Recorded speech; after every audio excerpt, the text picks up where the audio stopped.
Okay, so now you can see I have a new argument for us to look at.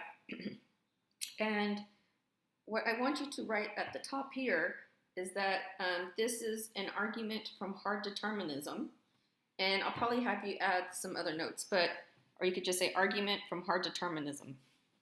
So what we're going to do is then we're going to see how a philosopher might reason from metaphysical determinism, that is the thesis of universal causation, to the conclusion that there is no free will.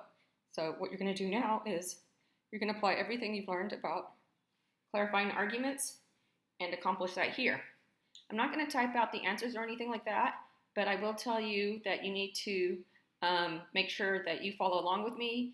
If you don't have a printer to print this out and take notes on, then you should copy this and mark it up and whatnot, because I'll be giving you a lot of coaching as we go along. At this point, I'm going to assume that you've already read the argument and you have a general idea of how it works.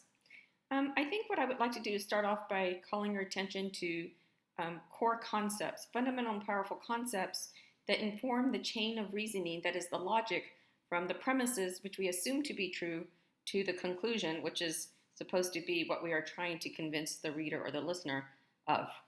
Okay, so let's take a look at it. So we've got every event without exception is causally determined by prior events. So obviously we'd bracket and number that statement as statement 1. Then we have another statement, so we do bracket statement and then 2. Human mental states, choices, and actions are events. Therefore, another bracket, statement 3, so we'd write a 3. All of these things are causally determined. So at this point, you might be saying, wait a minute, isn't this the exact same argument that we analyzed earlier? And I would say yes, because remember, we were looking at arguments for metaphysical determinism, for arguments for the belief or the claim that everything is caused by something. There isn't anything that is uncaused. Remember what we are looking at right now. I told you to write hard determinism. So our hard determinist endorses that argument that we already worked on. They endorse metaphysical determinism, aka universal causality.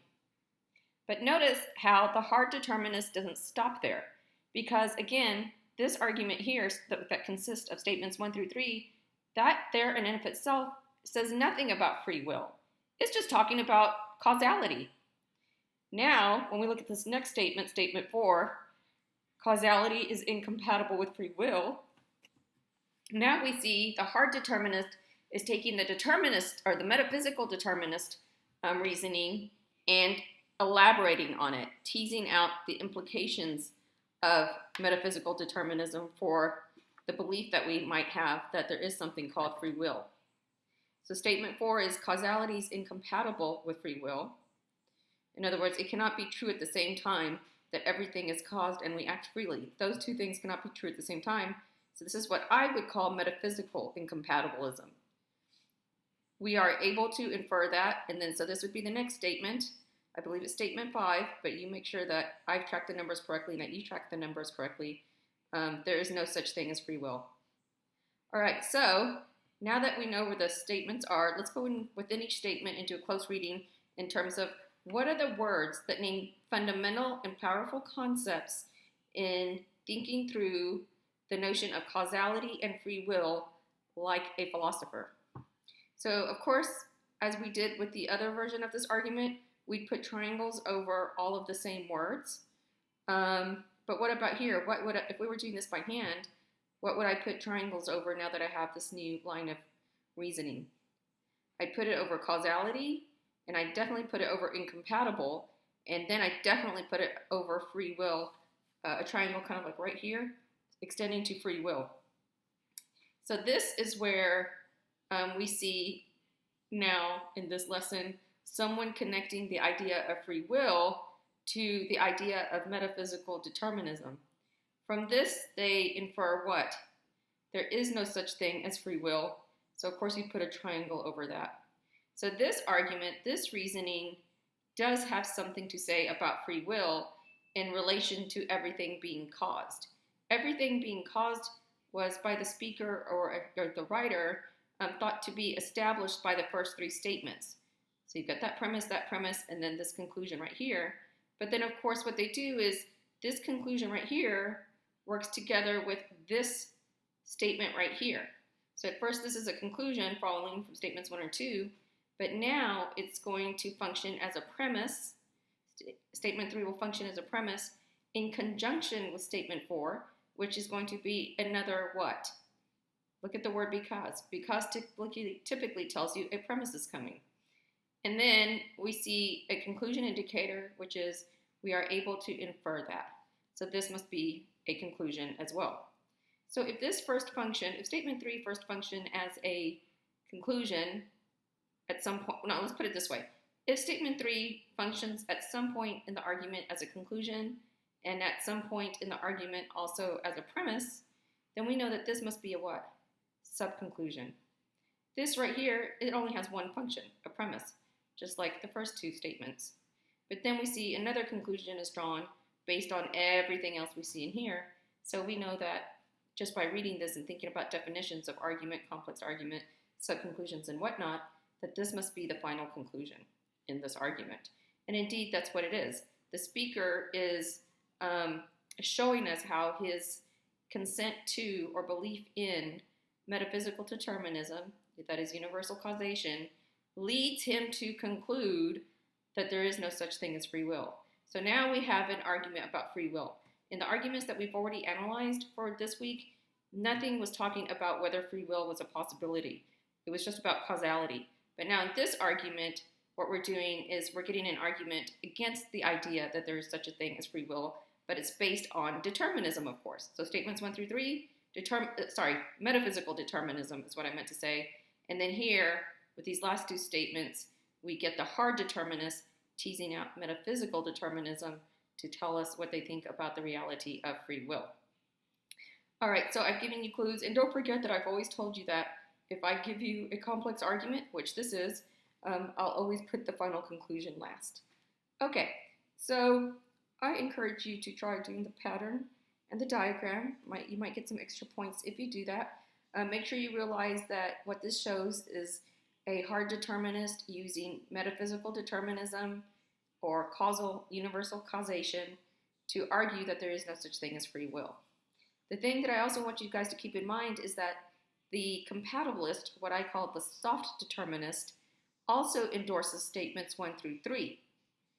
But what they would argue after statements 1 through 3 is very different and actually opposes what the hard determinist would argue. So again, both the hard and soft determinists accept the plausibility of statements 1 through 3. It's what comes after, what the consequences are for free will, where they are different. Okay, so for this part of your review, what you're going to do is you are going to fully clarify this argument. I give you lots of tips in terms of what is what, what's functioning as what, mark it up accordingly, reformat it. And then I would also like for you to, just for these two right here, you don't need to do it for the statements 1 through 3, because we already identified the core concepts for those in another video. But for these statements right here, put triangles over, list out the words. In fact, you'll have to do it in the list format. So you can do a subtitle, core concepts in statements, in premise that will be premise 3 and the final conclusion, and then you can just do like a bulleted list. So, for example, you would say causality, and then next to that you would write premise 3, and then free will, and next to that, for the next bullet point, premise 3. Then we've got down here in this last statement, free will, and then of course you'll write that and you'll put statement 4. So just do a list of the words that name fundamental and powerful concepts in these last two statements. If they occur in more than one statement, tell me whether it's in a premise, a subconclusion, or a final conclusion. This will be a much shorter list, but again, you're creating a list of words that name fundamental and powerful concepts in the last two statements. And again, we're not going to do it for these 3 statements because we've already done that. And by the way, think about how a hard determinist would use this to argue that you did not make the sacrifice that you talked about in the original foundational writing assignment of your free will. First of all, the hard determinist is going to talk to you about determinism, and they're going to ask about a bunch of questions. They're going to ask you a lot of questions about your sacrifice and what led to it, why you made the sacrifice. And as they do, they're going to be looking at all the causes, internal and external. And then they're going to claim, well, it's those causes that are serving as prior events that led you to shelter in place. Well, the soft determinist would agree with this as well. But then where the hard determinist will differ is say, the fact that your sacrifice was caused by prior events that cannot be changed because they're now part of the past, we know that you did not make that sacrifice of your own free will. Why? Because again, causality is incompatible with free will. So we could extend this argument and add some reasoning to make the claim that you did not make your sacrifice that you talked about in the original writing assignment of your own free will. Causality is incompatible with free will. Therefore, we're able to infer that there is no such thing as free will. Therefore, we could add another conclusion, turn that last statement into a subconclusion, and we could say, therefore, you did not make your sacrifice of your own free will. Okay, that's all I've got.